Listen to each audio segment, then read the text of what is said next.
The 9-hour Netflix documentary about Prince, helmed by Oscar-winning director Ezra of OJ, Made in America fame, will not see the light of day. This decision follows a mutual agreement between Prince's estate and Netflix, an agreement that paves the way for the estate to produce its own Prince documentary. The announcement, delivered in a statement to the Minnesota Star-Tribune by Netflix, reads, "The Prince estate and Netflix have come to a mutual agreement that will allow the estate to develop and produce a new documentary featuring exclusive content from Prince's archive. As a result, the Netflix documentary will not be released." Its completed, yet untitled, film was the culmination of 5 years of work, granted unprecedented access to Prince's vast archive, known as the Vault, following a substantial multi-million-dollar deal. Initially, the estate, then under bank administration, promised not to interfere with its editorial vision, a commitment detailed in a September 2024 New York Times article. The documentary featured numerous individuals close to Prince, including former bandmates, managers, girlfriends, and one of his sisters. However, a shift in the estate's administration in 2022, transitioning from bank oversight to the stewardship of Prince's heirs, associates, and the company Primary Wave, marked a turning point. The new administration effectively barred from further access to the vault. Compounding the situation, the Netflix executive who commissioned the film subsequently departed the company. Following a viewing of the completed documentary, the estate reportedly issued a series of demands for substantial cuts and reshoots.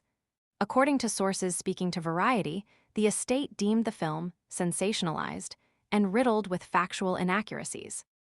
Charles Spicer, a member of the Prince estate and music producer, voiced his concerns on X, formerly Twitter, in 2024, stating, "We have a duty to honor and protect his legacy with a story that fairly shows his complexities as well as his greatness." No. 9. With the cancellation of the film's release, the estate adopted a triumphant tone on social media, echoing Netflix's statement and sharing a video titled, "The Vault Has Been Freed." The video showcased Prince's footage alongside 2 of his quotes. "Despite everything, no one can dictate who you are to other people," and "The truth is, you're either here to enlighten or discourage."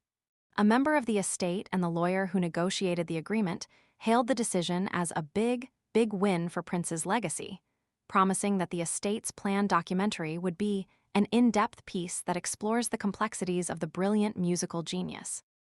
Author of the aforementioned New York Times article, who viewed the film, described it as a cursed masterpiece, adding that it shows, more movingly and convincingly than almost anything I've seen, how life can illuminate art, and yet how separate the two things really are. This article highlighted a scene featuring Prince's former girlfriend, Jill Jones, alleging physical assault. Additional scenes detailed Prince's dependence on pain medication and featured criticism of certain lyrics as music producer and Oscar-winning filmmaker, who appears in the documentary, shared his perspective with after seeing the film. "It was a heavy pill to swallow when someone that you put on a pedestal is normal. Everything's here. He's a genius, he's majestical, he's sexual, he's flawed, he's trash, he's divine, he's all those things. I saw this as a rare chance for Black men to look human to the world." The cancellation of this ambitious project leaves the legacy of Prince's life and art open to further interpretation, and ultimately, the narrative chosen by his estate. The implications of this decision, particularly regarding artistic freedom and the control of a celebrity's narrative after their death, continue to spark debate and discussion among fans, critics, and legal experts alike.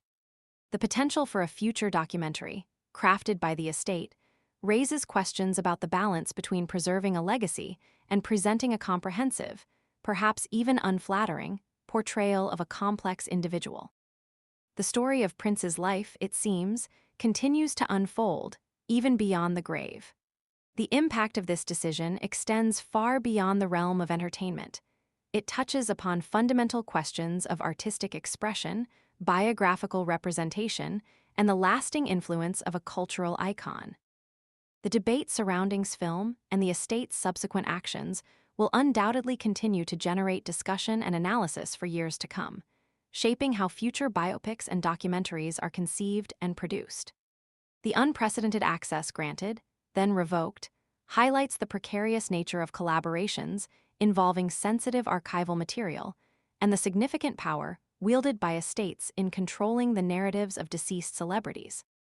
Ultimately, the question remains: will the estate's own documentary successfully capture the multifaceted genius and complex human being that was Prince, or will it serve as a more carefully curated, perhaps sanitized, version of his life story?